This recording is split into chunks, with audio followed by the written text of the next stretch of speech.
¿Cómo están, amigos de Nuestra Señora del Encuentro con Dios? Una alegría volvernos a encontrar esta semana, este espacio de Hacia el Encuentro con Dios, homónimo casi al título de nuestra estación, nuestra cadena de trabajo. El equipo de NSE Perú se reúne una vez más con ustedes aquí desde la blanca y querida ciudad de Arequipa, con invitados, personas que nos visitan. Esta vez otro invitado que en un segundito se los presento. Esperamos que sea el inicio de varias visitas que él pueda darnos. Antes quiero saludar a los amigos que se unen a la sintonía en la transmisión, en la retransmisión, después de un tiempo también. Creo que este tema les va a ser siempre de provecho. Saludos a los amigos en Perú, en Lima, los 1180 AM, en la ciudad de Cusco, los 720 AM, en Arequipa, los 590 AM. Y en Cusco y Arequipa, una señal de televisión, la misma, Canal 27 UHF en señal abierta. Y saludo a los amigos que en la cadena DNC nos escucharán o verán en la retransmisión también en las redes.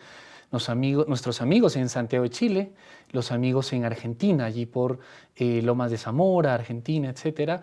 En Colombia, también por Venezuela y hasta Barcelona, desde donde retransmiten para la web a muchos lugares más. Ahora, sin más demora, presento al padre Pierre Martínez Valencia del Instituto del Verbo Encarnado. Él está aquí en la parroquia Nuestra Señora de Guadalupe, en la ciudad de Arequipa. Es, entre otras tareas, él solo me ha dicho una, pero tiene más seguro. Es uno de los encargados también de los cursos de cultura católica que precisamente esta parroquia, esta familia religiosa viene organizando aquí. Padre, primera vez que le tenemos aquí, bienvenido, que no sea la última, si Dios quiere. Muchas gracias, Hernán, por la invitación y estoy muy contento de estar con ustedes y bueno, para charlar y dialogar las cosas de nuestra fe. Muy bien, Padre, pues muchísimas gracias. Sin más demora, le quiero comentar que aunque ahora que preparamos el espacio estamos en junio, es probable que a veces este espacio también se retransmite en otra época, pero creo que puede ayudar porque queremos compartir con los amigos, oyentes y televidentes la devoción al Sagrado Corazón de Jesús. Y como usted, bueno, hemos estado charlando de varias cosas antes de salir al aire, esta parte histórica primero. ¿Cómo se origina? Y quizá al ama de casa, alguien que está allí en sus hogares, ¿es una devoción más? Porque hablamos de devoción a San Judas Tadeo, a San Antonio de Padua, a tantos otros santos y tan buenas y tan loables. ¿Estamos hablando de esa misma categoría? Sí. Mira, yo la primera vez que tuve contacto con, no la devoción, porque acá en el Perú tenemos una gran devoción al Sagrado Corazón. Nuestros padres, nuestros abuelos nos han enseñado esa devoción. Yo me acuerdo desde muy niño haberla visto a mi abuelita, por ejemplo, confesarse los primeros viernes, a mi mamá también. Entonces es una tradición que tenemos acá. Pero la primera vez que entré en contacto con algo teológico acerca del Sagrado Corazón fue cuando leí una encíclica hermosa encíclica del Papa Pío XII que se llama Aurietis Aquas, ¿no? Y que el mismo texto lo saca de una parte de la Sagrada Escritura en donde se dice: sacaréis aguas con gozo de las fuentes de la salvación. Y en esa encíclica el Papa es como que condensa, un poco resume, todo lo que significa la gran devoción y la manera de presentarse del cristianismo de este elemento tan importante como es el Sagrado Corazón de Jesús. O sea, no estamos hablando entonces de una devoción más, por supuesto que no, sino el Papa mismo dice, es la misma devoción de la Iglesia, o sea, es la espiritualidad de la Iglesia, es la espiritualidad del cristiano. El cristiano es alguien que al unirse a Jesucristo, al pertenecer a Jesucristo, está muy cerca al Sagrado Corazón de Jesús. Y el corazón de Jesús, que es justamente la manifestación más grande y más preciosa del amor de Dios, expresado en sus acciones, principalmente la pasión, su muerte, ¿no? Su entrega generosa por nosotros, su sacrificio, manifiesta justamente la realidad propia del corazón abierto, del corazón que se entrega, del corazón que muestra justamente el amor infinito que le tiene a todos los seres humanos. Entonces el Papa decía una cosa así, y realmente esto me llamó mucho la atención porque, claro, uno espera tal vez que al estilo de una devoción particular, bueno, se le da su aprobación y determinada realidad canónica y litúrgica, pero en el caso del Sagrado Corazón fue una cosa mucho más grande. Entonces, después, más o menos he ido leyendo algunas cosas más y después, bueno, la Iglesia siempre en su sentir nos ha manifestado lo fuerte y lo pujante que es esta devoción al Sagrado Corazón de Jesús. Y cómo es una devoción que no es algo del pasado, sino que es algo que se proyecta para todas las generaciones de la iglesia. Entonces, podemos enmarcar esto en dos partes, digámoslo así. La primera parte es las raíces del Sagrado Corazón en lo que es la revelación, ¿cierto? Entonces, ya en el Antiguo Testamento hay un montón de datos que se dan en los profetas, Oseas, en el profeta, por ejemplo, esa hermosa frase, ¿no? En donde en Isaías dice Dios, una mujer, una madre se olvida de su recién nacido, no se olvida jamás, pero aunque se olvidara, yo nunca te abandonaré, ¿no? Son manifestaciones justamente del amor, del cariño, ¿cierto?, maternal, y que justamente brotan del corazón, porque si podemos ligar nosotros el amor hacia algo corporal, es al corazón, ¿cierto? Entonces, citas como estas, o aquella cita, les daré un corazón nuevo, les infundiré un espíritu nuevo, arrancaré de vuestra carne el corazón de piedra, les daré el corazón de carne. O sea, hablan de un corazón que Dios nos va a entregar. Tal vez se puede entender en razón de nuestro propio corazón, de tal vez que está empedernido muchas veces en pecados, en frialdades, y Dios lo va a renovar, lo va a cambiar. Pero también está otra razón escondida, al menos para la gente del Antiguo Testamento, que es el mismo Jesús, que va a revelar su corazón, ¿no? Que va a entregar su corazón, que va a entregarse Él, y al entregarse Él, entrega su sacratísimo corazón. En el Antiguo Testamento entonces hay muchos datos interesantes, yo solamente me quedo con estos pocos. En el Nuevo Testamento también hay muchas cosas lindas, citas explícitas de Cristo, ya toda la obra de Cristo es una obra del Sagrado Corazón, ¿no? La misericordia que tiene con los pobres, con los desvalidos, la compasión que tiene por los enfermos, por la madre, por ejemplo, de aquel chico que había fallecido, al que resucita, por los padres de aquella niñita a la que le dijo, ¿no?, Talita cum. O sea, ya en eso se muestra el corazón compasivo de Jesús, ¿no? Ese corazón misericordioso. Pero también hay cosas explícitas que dice Jesucristo, ¿no? Por ejemplo, cargad con mi yugo, aprended de mí que soy manso y humilde de corazón, una cita hermosa. Cargar con la cruz significa llevar también los sufrimientos, las debilidades, las miserias que vamos llevando nosotros, pero dándonos cuenta que hay que ser a imagen de Cristo y hay que refugiarse en Cristo, que es manso, y aprender de Él, ¿no? No la violencia, no la guerra, no la envidia, sino aprender de Él la mansedumbre y la paciencia y la humildad, ¿no? Porque Él es manso y humilde de corazón. Ahora, pero evidentemente, si podemos decir que una especie de bomba teológica, digámoslo así, o sea, de explosión de revelación, a eso me refiero, es aquello que acaece en la misma pasión de Cristo, cuando después de muerto Jesús, dice San Juan, ¿no?, que los querían quebrarle las piernas, pero a él no le quebraron las piernas porque estaba muerto, entonces un sayón vino con su lanza y le metió la lanza en el costado, y del costado abierto de Cristo brotó sangre y agua, ¿no?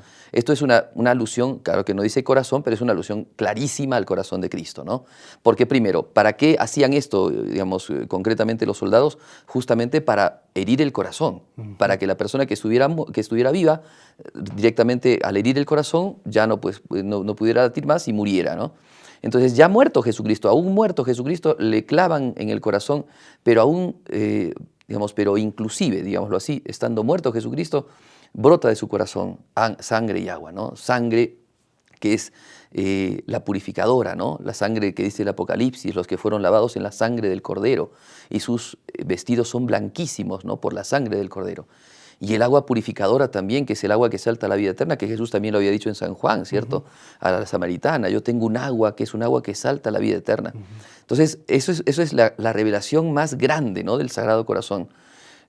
Aún muerto Jesucristo nos entrega, nos derrama, se convierte en un manantial, ¿no?, en un manantial de donde brota. ¿Y cuál es ese centro, ese manantial, el foco, el ojito del manantial? Es el corazón de Jesús, ¿no? ¿Qué es el centro bíblicamente, Padre?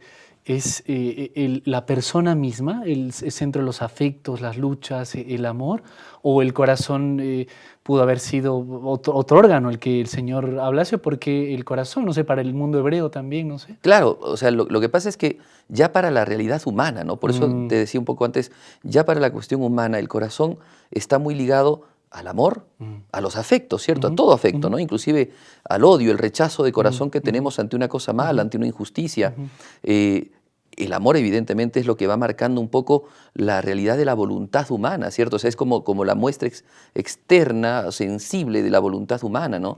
De la voluntad compasiva, de la voluntad que quiere hacer el bien, de la voluntad que se determina a cumplir un fin, un cometido. Por tanto, el corazón está metido en la sangre, en la valentía del hombre, en el deseo de esfuerzo, pero también en la compasión, en el amor, en el cariño, en los sentimientos de bondad que se puede tener, en la ternura que inclusive se puede tener por las demás personas.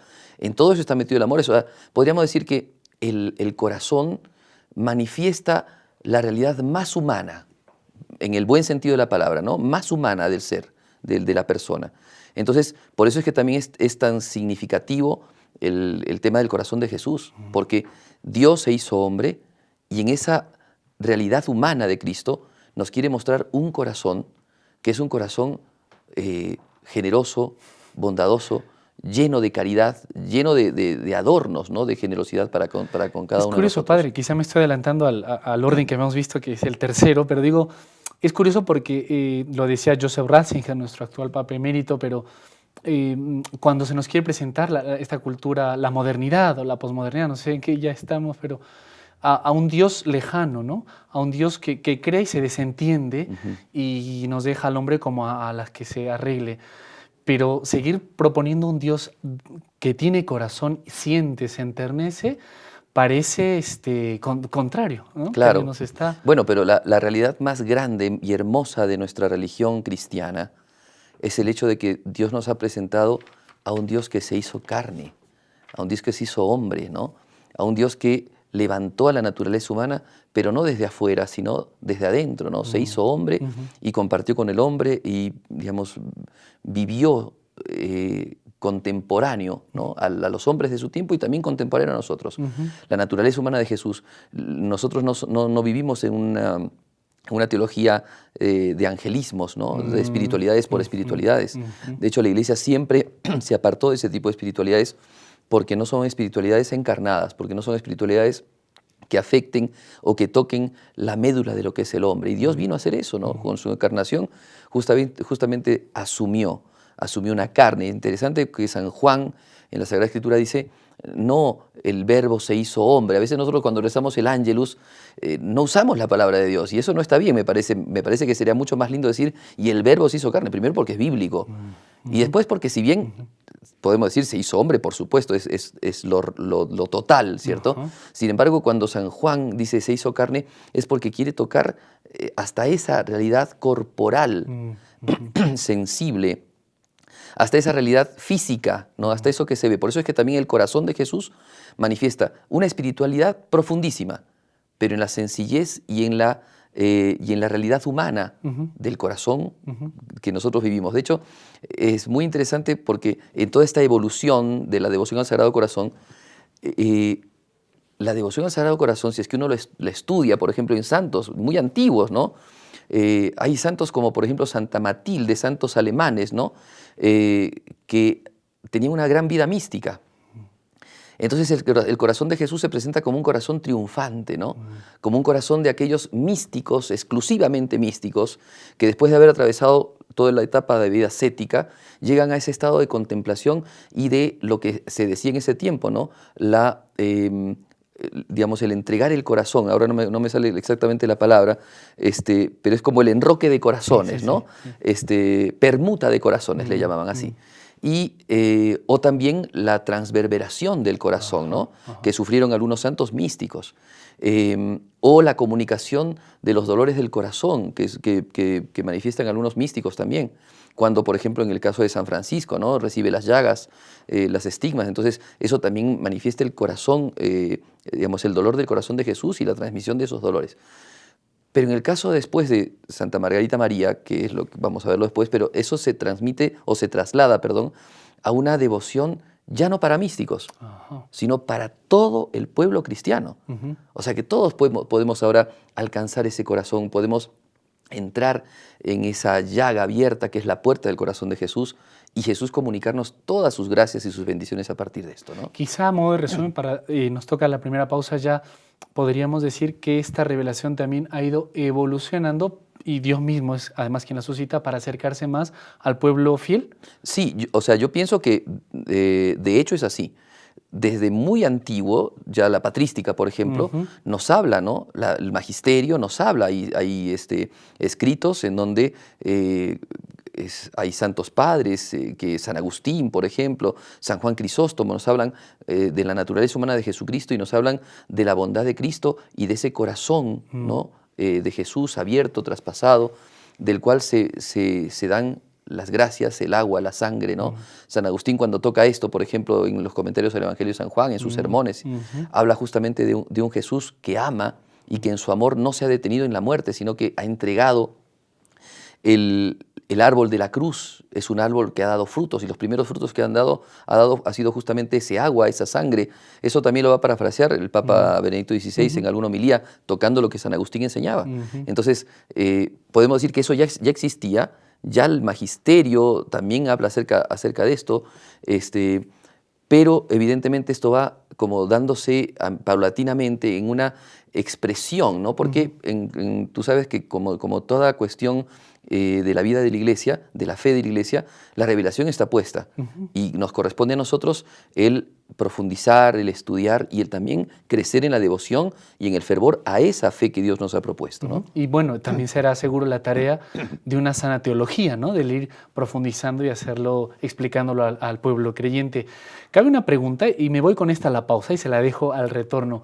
Si esta devoción a los inicios no tuvo como objeciones o detractores, porque uno se pone a pensar, creo que lo había leído por ahí, que el presentar a la devoción del pueblo fiel un órgano humano podía hasta parecer un poco extraño a algunas personas o en la iglesia. No sé si tuvo algún tipo más también de oposición, que suele pasar además en las cosas de Dios. Le dejo con esa pregunta, padre.